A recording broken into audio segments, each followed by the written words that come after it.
So for the past 20 years, I've been helping Malaysians and other Southeast Asians to speak better English. And through training thousands of Southeast Asians, I've discovered a very surprising truth. I've discovered that how well somebody communicates in English actually has very little to do with their English level. It has a lot to do with their attitude towards English. There are people out there who have a very, very low level of English and they can communicate very, very well. One of them that I remember was a student, a participant of mine named Faisal. He was a factory supervisor. English level very, very low. But this guy could just sit and listen to anybody very calmly, clearly, and then he could respond, absolutely express his thoughts beautifully at a very low level of English. So today I want to share with you what is so different about people like Faisal. How do they do it? And second of all, why is this so important, not only to you, but to your children, to your community, and to the future of Malaysia? And third of all, what's one thing you can do starting today if you want to speak with that calm, clear confidence that people like Faisal has? So first of all, what is so different? How do people like Faisal do it? So to answer that question, I'm going to take you back about 10 years, okay? So I was training staff at that time, and my daughter at that time was taking piano lessons. And I started to notice two really strong similarities between my daughter's attitude or thinking towards playing the piano and a lot of Malaysians' thinking or attitude towards English. Now, first of all, I should tell you, my daughter absolutely hated piano, hated the lessons, hated practicing. This is my daughter practicing piano, okay? This is as good as it got. This is the real thing. And she dreaded going to piano lessons because to my daughter, going to piano lessons, she was filled with this sort of dread because it was all about not screwing up, right? Because like for a lot of piano students, to both my daughter and her teacher, her success in piano was measured by how few mistakes she made. Now at the same time, I noticed that a lot of Malaysians went into English conversations with the same sort of feeling of dread, this sort of feeling that they were going to be judged by how many mistakes they were going to make and whether or not they were going to screw up.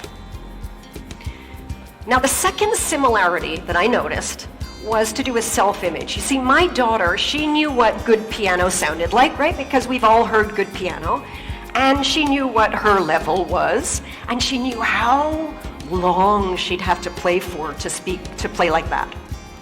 And a lot of Malaysians, I noticed, had this idea of what good, proper English is supposed to sound like. And I see a lot of you nodding. And what their English sounded like, and how far they'd have to go to get there. And they also felt like they were, like my daughter, just bad piano player, bad English speaker, right? My English not so good lah, cannot, sorry shy cannot.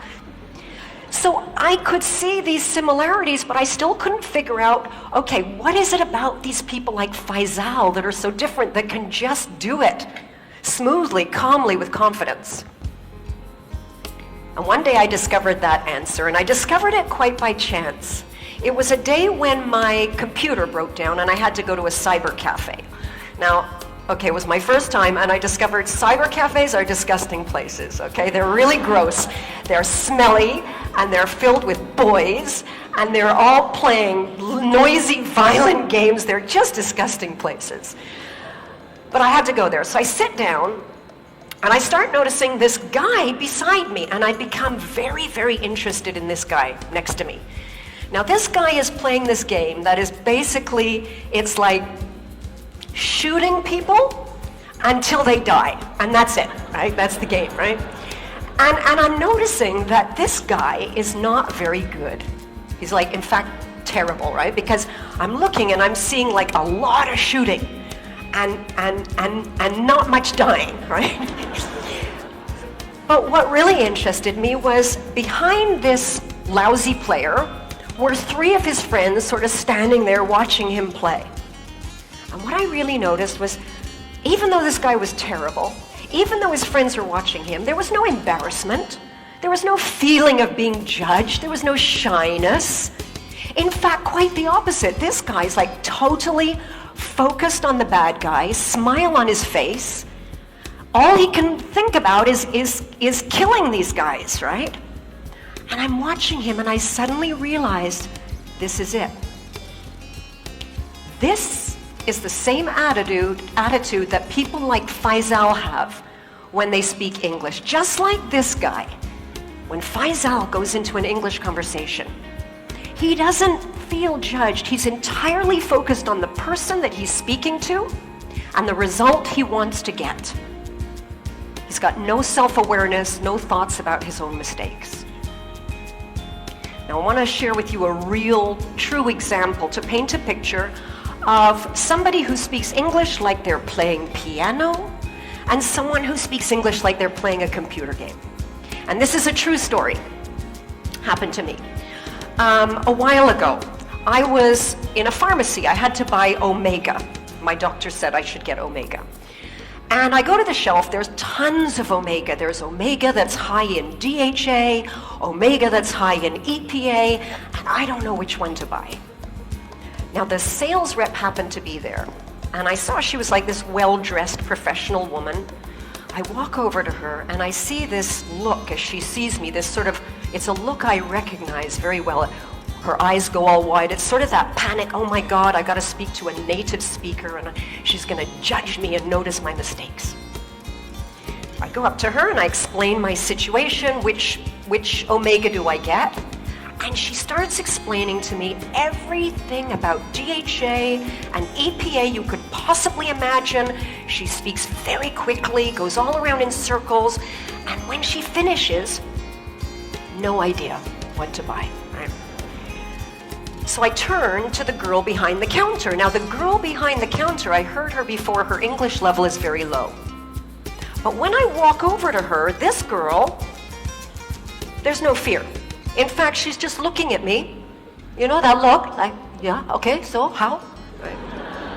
Yeah, I've been in Malaysia a long time.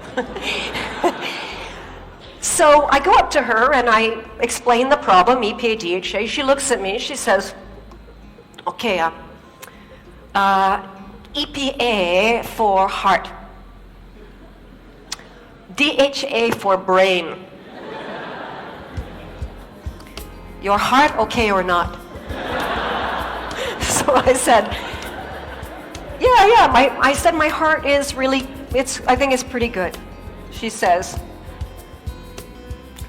your brain okay or not?